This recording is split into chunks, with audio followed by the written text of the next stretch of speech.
devil can't touch me because I'm covered. Amen. Amen. Okay, well, that ain't do nothing for some of y'all, but maybe I talk to these preachers here and say the devil can't do nothing to you because you're covered. You're covered. Amen. Okay, maybe I'm gonna check the room again. I said the devil. What did y'all do with these microphones?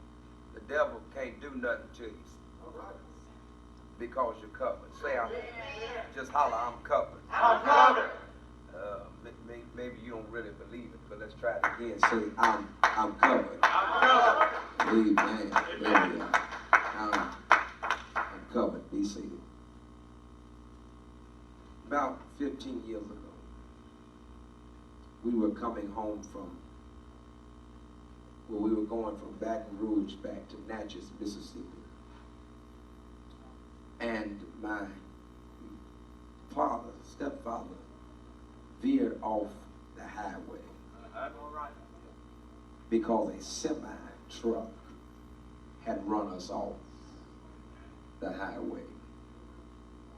It was a very frightening experience, Sister Peggy, because I had never been in a car accident before. It was a scary experience, my sister, because I had never experienced something like that before. But what was amazing to me, Nate, is that although I was in the back seat, my mother jumped out the front seat and covered me. All right. Help me, Holy God, here today. Yes. She jumped out the back seat and out the front seat to the back seat where I was and covered me, and my grandfather jumped out of his seatbelt and got on top of my mother to cover my mother. I'm going somewhere. I'm going to help y'all in a minute. Watch this. And what happened was, after it was all over, I said, Mama, don't you realize you could have gotten hurt trying to protect me? And Granddaddy, don't you realize you could have gotten killed trying to protect Mama? And my mama said, baby, it is my responsibility to cover you in any situation.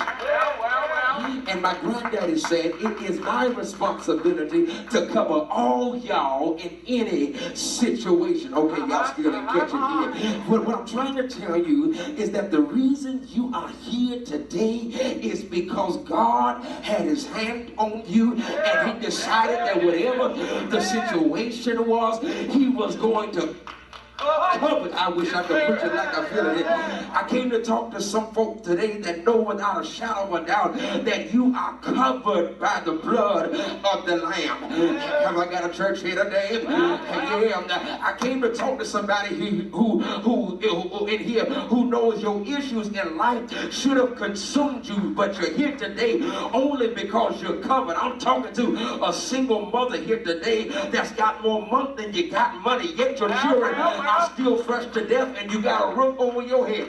I came to holler at someone who's been laid off, but your car ain't been repoed. I came to talk to someone who, as my G-Dad would say, seen the lightning flash and heard the thunder roll, felt sin breakers dashing, trying to conquer your soul. But I came to talk to somebody in here who's been in the wrong place at the wrong time. Others got hurt, but you came out unharmed. Look at your neighbor and tell him it should have been me.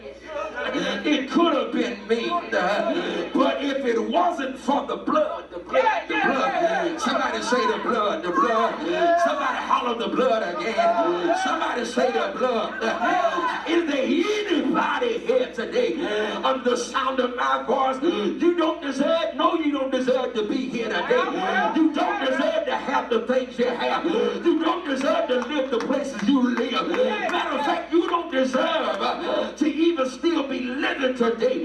But the grace of God, what God did, he looked beyond your fault and he covered you. Look at your neighbor, say, neighbor, I'm covered.